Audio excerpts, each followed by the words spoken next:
जय श्री कृष्णा दोस्तों। महात्मा बुद्ध ने कहा था अप्पदीपो भव, अर्थात अपना प्रकाश स्वयं बनो।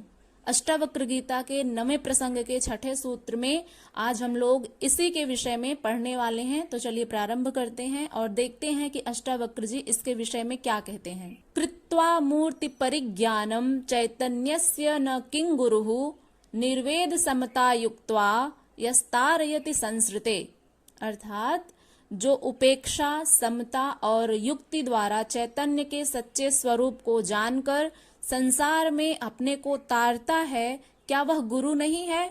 इस प्रकार का प्रश्न उठ रहा है।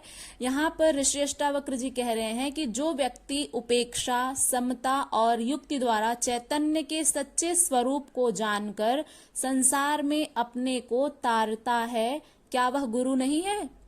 पूर्व में बताया गया है कि ज्ञान प्राप्ति के लिए शिष्य की पात्रता ही मुख्य है, गुरु गौण है। पिछली वीडियोस में हमने यह पढ़ा था।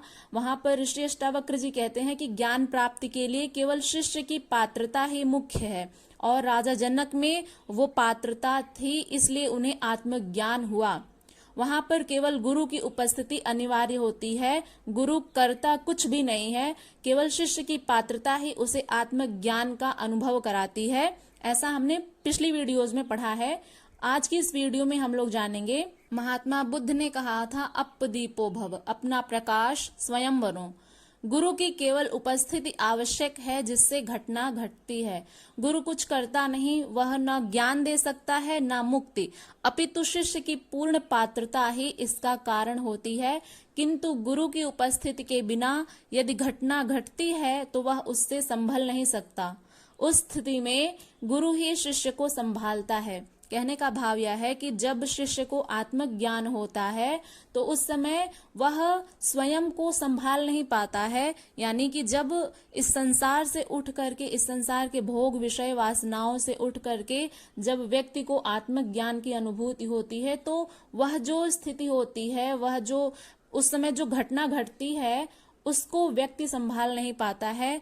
तो उस समय उसके गुरु का होना वहां पर आवश्यक होता है, वहां पर गुरु की उपस्थिति अनिवार्य होती है।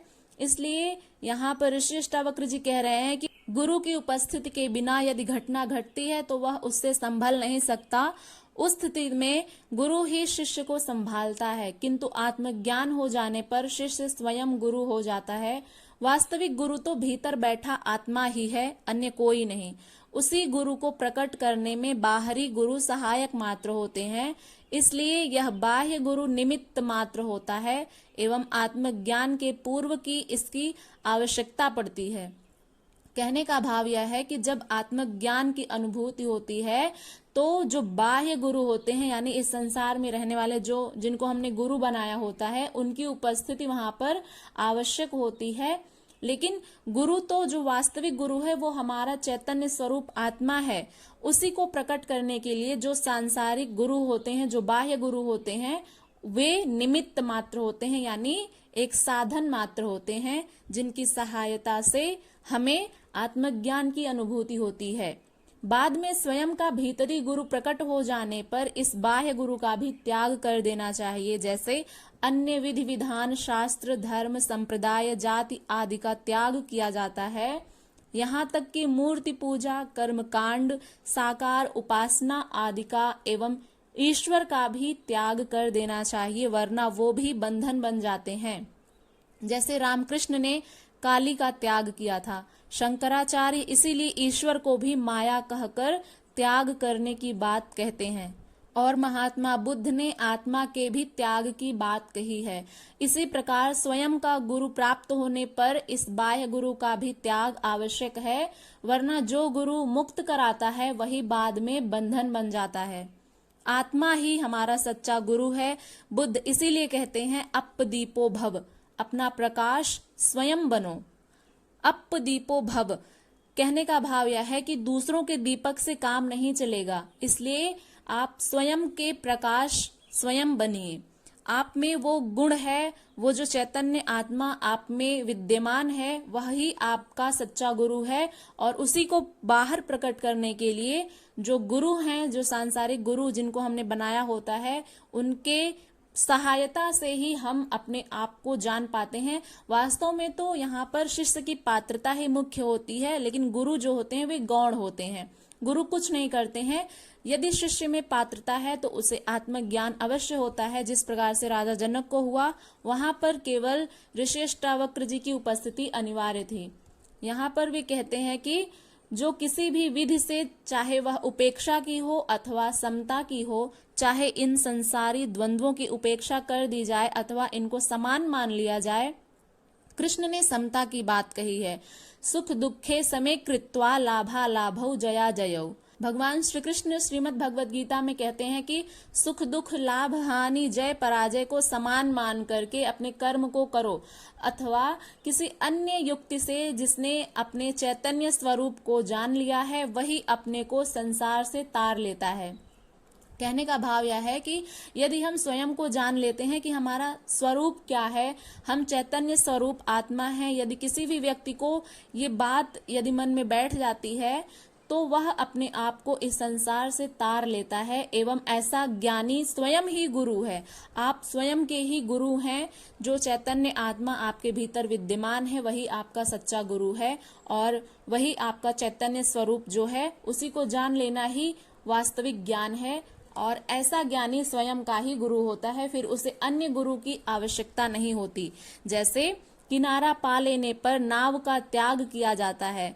यदि कोई नाविक है, उसमें यात्री बैठे हुए हैं, तो जो व्यक्ति जिसको जहां पर जाना होता है एक किनारे से दूसरे किनारे पर यदि पहुंच गए तो वहां पर नाव को लेकर के थोड़ी जाते हैं। नाव को वहीं किनारे पर छोड़ दिया जाता है और अपने गंतव्य मार्ग पर आगे बढ़ जाते हैं। जैसे किनारा पा लेने पर नाव का त्याग किया जाता है, इसका यह अर्थ कदापि नहीं है कि आत्मज्ञान के पहले भी गुरु नहीं होने चाहिए। आत्मज्ञान के पूर्व गुरु का होना अत्यंत आवश्यक है, किंतु वह गुरु भी आत्मज्ञानी ही हो सकता है। वह गुरु आत्मज्ञानी ही हो, ऐसा नहीं कि आप किसी को भी गुरु बना लें। अन्य कोई गुरु नहीं हो सकता, न दूसरे को मार्ग दिखा सकता है। जो स्वयं आत्मज्ञानी है वही आपको आत्मज्ञान करा सकता है। इस बात को अपने चित्त में बैठा लीजिए कि यदि आप किसी को गुरु बना रहे हैं तो सबसे पहले, गुरु बनाने से पहले भी आप सोचिए कि क्या वो आपके गुरु बनने लायक हैं, क्या आप में जो पात्रता है, आप में जो काबिलियत है, उसको आप जिसको गुरु बनाना चाह रहे हैं वो उसको प्रकट कर सकते हैं या नहीं। यहाँ पर कहने का भाव यह है कि जिस प्रकार से कोई नाविक यदि नाव में बैठा है और उसे उसका किनारा मिल गया तो वह वहीं पर नाव को छोड़कर आगे बढ़ जाता है। इसका अर्थ यह नहीं है कि आप नाव पर बैठे ही ना और आपको तैरना भी नहीं आ रहा है तो आप उसी में डूबने लगे। तो नाव जो नदी है उसको पार करने के लिए नाव की आवश्यकता तो होगी ही। इसलिए यहाँ पर आत्मज्ञान की अनुभूति के लिए एक आत्मज्ञानी गुरु का होना भी अत्यंत आवश्यक होता है। जिस व्यक्ति को आप गुरु बना रहे हैं वह भी आत्मज्ञानी ही होना चाहिए, अन्य कोई गुरु नहीं हो सकता, न दूसरे को मार्ग दिखा सकता है। अज्ञानी शिक्षक तो हो सकता है किंतु गुरु नहीं कहला सकता। जो व्यक्ति स्वयं को नहीं जानता है उसे आत्मज्ञानी नहीं कहते हैं, क्योंकि स्वयं को जानना ही आत्मज्ञान है। स्वतः अपने आप को जानना यानी सेल्फ नॉलेज, स्वयं का ज्ञान जिस व्यक्ति को है वही आत्मज्ञानी कहलाएगा। अन्य व्यक्ति जो हैं, जैसे जो स्वयं को नहीं जानते हैं, उनको तो अज्ञानी ही कहा जाएगा। एक भाषा में देखा जाए तो अज्ञानी शिक्षक तो हो सकता है किंतु गुरु नहीं कहला सकता। गुरु वही है जो स्वयं को जानता है और जो स्वयं आपको भी आपके वास्तविक स्वरूप से अवगत करा दे, वही वास्तविक गुरु है। और आपका सच्चा गुरु आपके भीतर बैठा हुआ चैतन्य आत्मा है। इसी गुरु को प्रकट करने के लिए बाह्य गुरु की आवश्यकता होती है। आशा करते हैं कि आपको ये सूत्र समझ में आ गया होगा। इस वीडियो से, इस सूत्र से आपने क्या सीखा कमेंट बॉक्स में जरूर बताइएगा। और ये वीडियो यदि आपको पसंद आए तो इसे लाइक करिएगा। चैनल पर यदि नए हैं तो सब्सक्राइब करके बेल आइकन को प्रेस कर लीजिएगा और इसे ज्यादा से ज्यादा लोगों तक शेयर करिएगा। मिलते हैं अगली वीडियो के साथ, तब तक के लिए अपना ध्यान रखिएगा। हरे कृष्णा।